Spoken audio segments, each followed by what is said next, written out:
Welcome to Pre-Algebra Lesson 5, that's Course 3 in the Saxon Math book. Our objective for today is how do you find fractional parts of a number and how can you order fractions? So kind of two parts there. We'll look at this first part first, like how do you find a fractional part of a number? So like how do you find 3/4 of 72 or something like that. But in order to do that, we just need a reminder on what fractions are, just so we can get some terminology and some basic understanding of fractions. So let's look at this fraction right here, 2/5 for a moment. We have a name for the top number and a name for the bottom number. The name for the top number is numerator. So numerator is that top number. The denominator is the bottom number. I remember which one is which because I think of D for down, and so that denominator is going to be the one that's down on the bottom. So in this case, the 2 is the numerator, the 5 is the denominator. Now what does this mean to have 2 over 5? Now you might recognize it as maybe saying 2 divided by 5 or 2/5, which is absolutely correct. Let's just go a little further and give a basic understanding. This 2 on top is the number of parts described, or simply how many pieces we have. So in this case, we have 2 pieces of a pie, or of a whole piece. So we have 2 of them. And the bottom one tells you the number of equal parts. So if I were to take a whole, that's why I said in one. If I were to take a whole pie, let's say, and cut it into 5 pieces, I have 2 of those 5 pieces. So really the denominator tells me the size of the piece. The numerator at the top tells me how many of those pieces I have. So if you think about it, the bigger the denominator, the smaller each piece. Say that one more time. If the denominator is bigger, the number on the bottom is bigger, then each piece will be smaller because I'm cutting one unit or one thing into that many pieces. So think about a cake. If you were to cut it into 5 pieces, those pieces would be pretty big, but if you cut it into, say, 20 pieces, and those pieces would start getting smaller. So the smaller the number, the bigger the piece. The bigger the number, the smaller the piece. It's a little bit backwards there. Okay. So now that we know about what a fraction is, let's find out how we find a fractional part of a number. Well, to find a fractional part of a number is kind of a two-step process. First, we take the number and we divide by the denominator. Once we finish, we use that number and we multiply the answer by the numerator, or the top. So let's just look at quick examples so you can see how that works. We're going to find what is 3/4 of 32 ounces. So I have 32 ounces, which is a quart, and I'm trying to find 3/4 of that. So 3/4 of a quart. How many ounces is that? So what I'm going to do is I'm going to take that 32 and divide by 4. Well, 32 divided by 4 gives me 8. Because I remember 4 times 8 gives me 32. So another way to write that would be to say 32 divided by 4 is equal to 8. So it's kind of that first step up there. And the next thing I would do is take that 8, my answer from the first part, and multiply by the numerator here. So I'm going to say times 3. Well, 8 times 3 is 24. So my answer would be 24 ounces. So 3/4 of 32 is 24.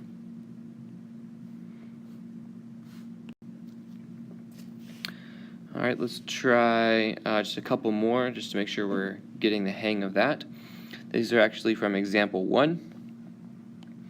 Example 1A says, what is 1/3 of 30? Well, it really talks about a test. Let me just read it for you. It says, there were 30 questions on the test. 1/3 of the questions were true and false, and 2/5 were multiple choice.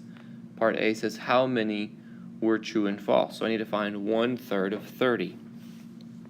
Some of you might be able to just look at that and be like, oh, I know the answer. But let's just go through our process there to make sure that we're understanding how that goes. So we're going to say 30 divided by 3. So I'm taking that number and dividing by the denominator. 3 divided by 3 gives me 10. If you want to go out the long way, that's fine, feel free. So 30 divided by 3 is 10.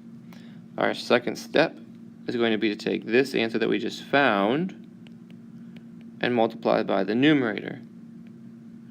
Well, since we see what the numerator is already, it's just 1, so then our answer would just simply be 10. That's why some of you might be able to have spotted the answer pretty quickly there.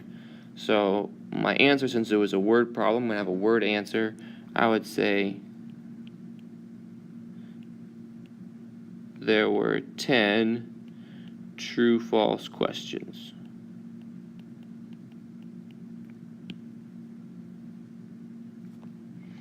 There were 10 true and false questions. The second part of that says that there were 2/5, or 2/5 of the test was multiple choice. So again, we're just questioned how many multiple choice questions there were. So I need to find 2/5 of 30. To do that, I want to take 30 and divide by the denominator, which is 5. So 30 divided by 5, 5 goes into 10, 2 times is 3 tens, so it's going to give me 6. So I'm going to take that answer that I just got, 6, I'm going to multiply it by the numerator, by the top.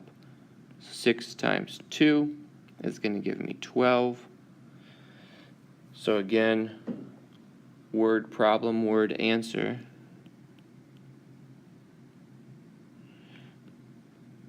There were 12 multiple choice questions.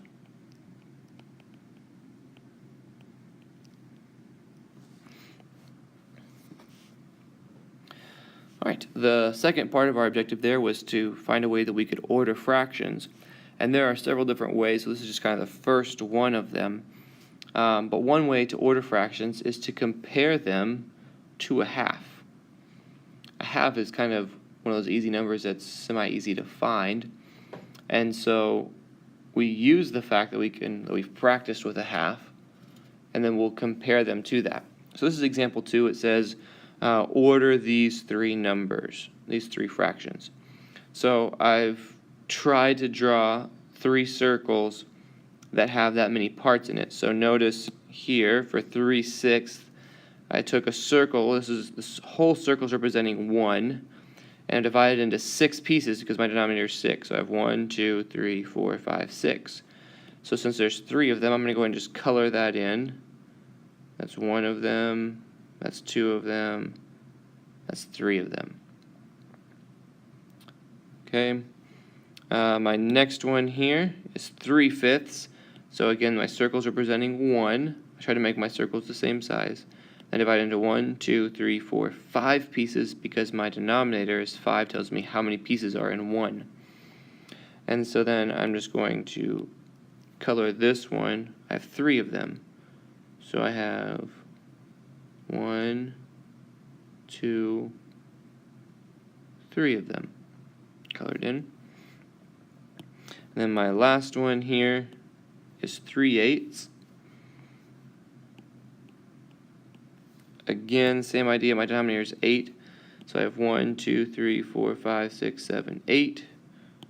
And I'm just going to color in 3 of those.